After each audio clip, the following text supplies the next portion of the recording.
I know what you're thinking. I must have ran so darn fast that I lost some hair on top of my head. I mean, all I asked from my barber was for a little bit off the top, and he gave me a 2000s boy band haircut. Or maybe now I look like that Caesar guy on the salad dressing bottle. Oh boy.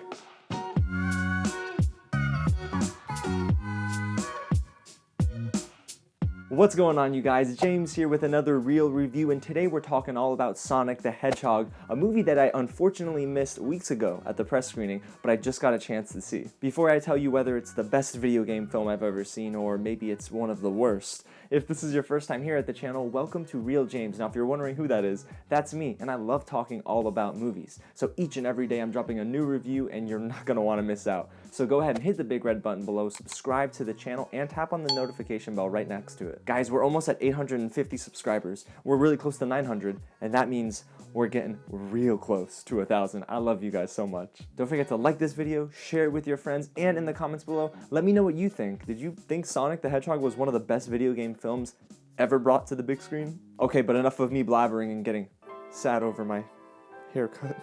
Let's just hop into my review for Sonic the Hedgehog. So if you didn't already understand, this is a movie based off the popular video game, well, Sonic. And it deals with literally a hedgehog who can run very fast and is on a quest to collect as many rings as possible. The game is incredibly fun. It's repetitive, sure, but I loved it, especially as a child. And when I got my hands on this one game for the GameCube, I can't remember it. Please, in the comments, let me know what it is. It's really fun, but it deals with this guy who's got like red and black streaks. It's not Knuckles, but it's somebody else. And last year when I heard they were making a movie about Sonic, and then I saw the original animation for our favorite hedgehog, it looked it looked absolutely awful, and I really was telling myself, okay, just another video game movie that's gonna fall into the dumpster. But then the biggest news, of course, was that the animation team was going back to the drawing board and redoing Sonic, and they literally pushed the film all the way back till, well, this year in February. But that was the best decision they could have done, because this animation looks so much better, and that's the first positive about this movie, is that Sonic looks good, and it just flows well. Ben Schwartz is amazing for the role because he has this very playful, childish, and yet emotional tone behind his voice acting. I loved it. Now the thing is, this isn't all about Sonic. This also deals with a very human issue with Thomas Wachowski, played by James Marsden. Him and his wife are now dealing with the decision of whether they should go to San Francisco, and he's gonna become a police officer there and start his amazing career, or does he wanna stay in Green Hills? I think it's Green Hills.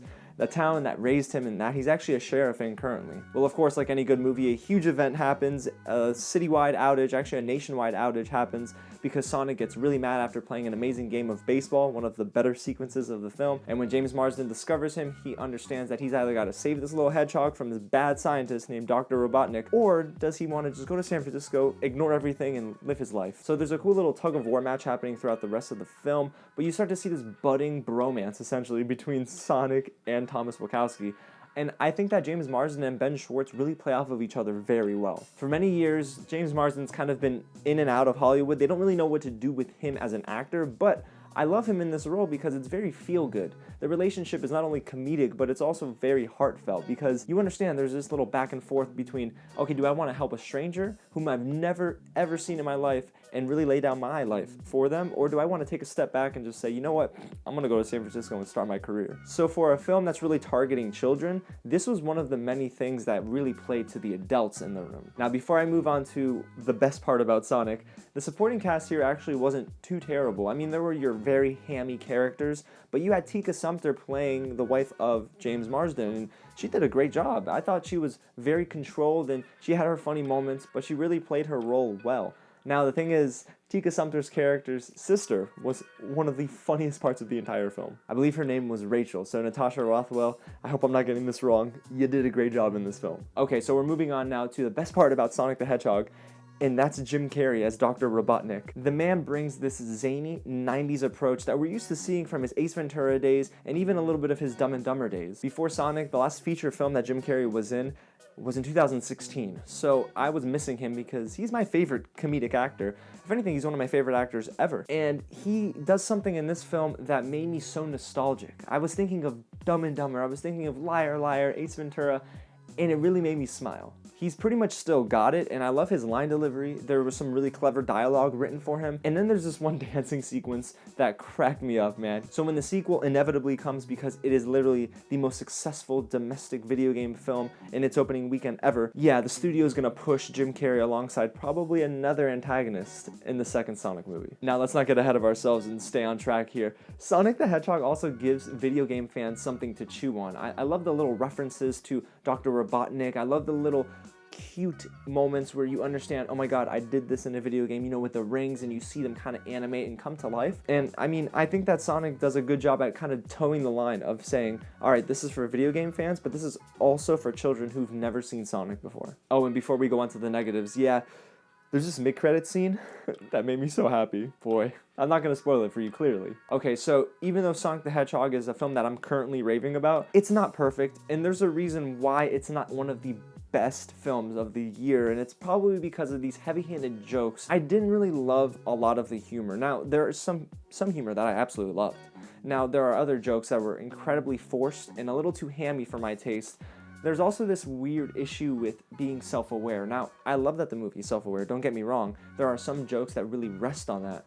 But then when you see Sonic flossing, you know that flossing dance, I can't even do it. But you guys know what I'm talking about. It's not that I'm upset that the movie did that, because they had to tie in a lot of that younger demographic. It's that it came in at an unnatural time, I think. It didn't feel like it fit. And then there's this running joke with Olive Garden where the first joke that they made about it was awful. It was literally the tagline for Olive Garden. But then there's the last joke that I feel like they could have just kept that one and did away with the first Olive Garden joke and it would have been fine. But it was just too much product placement for my taste. And then there's this issue with the script that I have for Sonic, and a lot of these major high action moments, he's almost telegraphing every single thing he's going to do. For example, he was in his cave and then he heard the drones going all around, Dr. Robotnik's drones. And he's saying to himself, I'm gonna go outside and check out what's going on. I'm like, okay, I'm watching a feature-length film, I'm not watching a Saturday morning cartoon. I don't wanna know what you're doing, just do it and we'll catch on. It was just a very weird elementary moment that I felt maybe happened too often for this film, and that's what kind of held it back from being great. But overall, Sonic really is a very cute, funny, and charismatic film that made me say to myself, oh my gosh, this might be the best video game movie ever. And honestly, if I had to give you an answer today, it probably is, and the box office numbers also support that statement. It had the biggest domestic opening at the box office for any video game film ever. And that's incredible. But that's not what made the movie so enjoyable. It really is the animation of Sonic. I love the team of James Marsden and Ben Schwartz. Jim Carrey just made me want to go back for a second viewing to see how zany he is all over again and relive a big part of my childhood. The huge decision to go back and change the animation of Sonic saved this movie as well. So there are so many things that worked for it and not many that worked against it, which made it, for me, a good movie. It's really a fun family film that offers a lot for those who are casual fans of video games or maybe people who don't even know much about Sonic at all. But then it offers a lot for those who love the brand. I really found myself smiling at the end of the film. And if a movie can make me do that while I walk out of the theater, I think it's a winner. So there you have it, guys. That's my review of Sonic the Hedgehog, a movie that you'll definitely not regret seeing, whether it be in theaters or at home. It's just a fun time. If you enjoyed everything you just heard and saw, don't worry, the Clark Kent swoop is coming back. I promise. Go ahead and hit the big red button below and subscribe to the channel. Don't forget to hit the notification bell as well, just to stay up to date with everything that I'm doing. I'm bringing you guys my first impressions of Hunters, that Amazon original series that deals with Nazi hunters. It's gonna be fun. And this week I'm seeing The Invisible Man. I'm so pumped for that film, guys. Alrighty, so again, thank you so much for watching, and I'll catch you at the next screening. Buying hair online. Oh.